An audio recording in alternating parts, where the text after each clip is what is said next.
Hello mga Mima! For today's video ay samahin ninyo kami. Mga hoy nga ni ho pala kami ngayong araw. Gawa ho nang kami hoy nauubusan na ho ng panggatong. Ay pag naubusan ho kami ng panggatong ay paano ga ho mauubos ang aming bigas ano? Ilang araw na nga ni ho palang ulan din sa amin. At alam kong sa inyo rin. Kahit nga ni ho garni kaputik sa amin ay kami hoy mga hoy pa rin. Pansamantala lang ho tumigil ang ulan diyan. Maya maya hoy malantak na naman. Kaya ho habang wala pa ang ambon ang akin hoy beshi ay akin na hong niyakag. Madulas nga ni ho pala ang aming adaanan diyan. Kanya-kanya na lang ho kami diskarte ni Beshi kung saan ho kami madaan. Dahil ho kung ang asunsunin ho namin ay tunay na daanan, ay mapapalaban ho ang aming tsinela sa putikan. At ari nga ho, naandinin na ho kami sa aming apangahuyan. Aba, ang Beshi ko'y nakakuha na agad ng ilan. Rambutan nga ni ho pala ang aming kahoy na kinukuha diyan. Gawa ho ng kaganda ho na ring igatong, malingas na ay nagalagitikan pa. Tsaka ho, kahit 4 na piraso lang ho yung iyong ginagatong, ay malakas pa rin ho ang apoy. At ari nga ho, kami ho'y nakatsamba ng malaking sanga. Pinagkukuha lang ho namin din yung mga parting dulo. Gawa ho ng iyan daw ho pala ay kakahuyin nung caretaker ho din eh. Tapos ho, may nakita ho kami diyang mga hinog na saging. Siguro ho, yan ho ikanilang tiniba. Tapos nakalimutan lang ho nila kung saan ho nila nailagay. Ako'y nanghihinaya nga ni ho. Gawa ng kamahal ho ng saging sa ibang lugar, tas din ay nasasayang laang. Kagaya ho ng mga are. Are ho mga garin eh, hinahayaan na lang ho mahinog din eh. Ay naalala ko ho, nung ako ho ay bumili ng saging sa Tanawan, ay dos pa ho, pagkaganyang kalaki. Tapos din inasayang laang pala are. At are na nga ho, ang aking beshi. Gigil na gigil sa pagtaga ay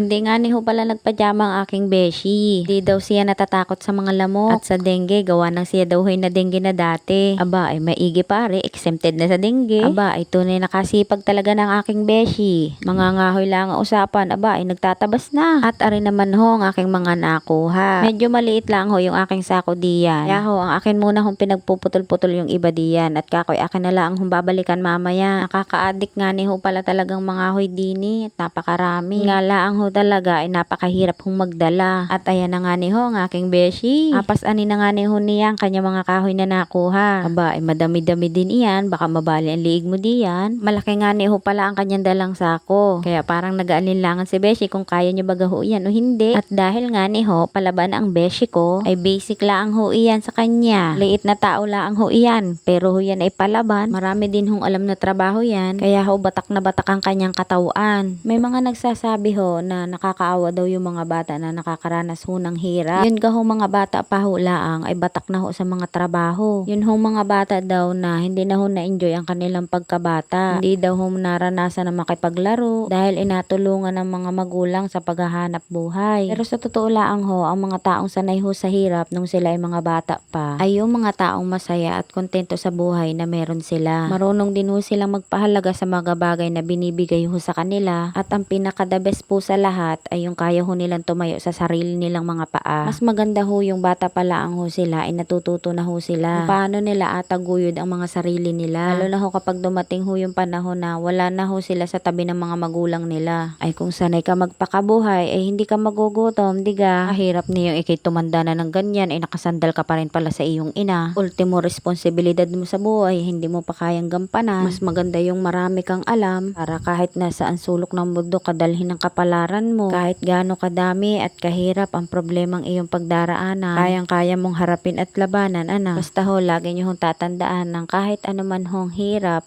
ang inyong pinagdaraanan ngayon, may kapalit ho yung ginhawa at sarap. O siya, hanggang din na lang ho. Salamat ho sa inyong panonood. God bless!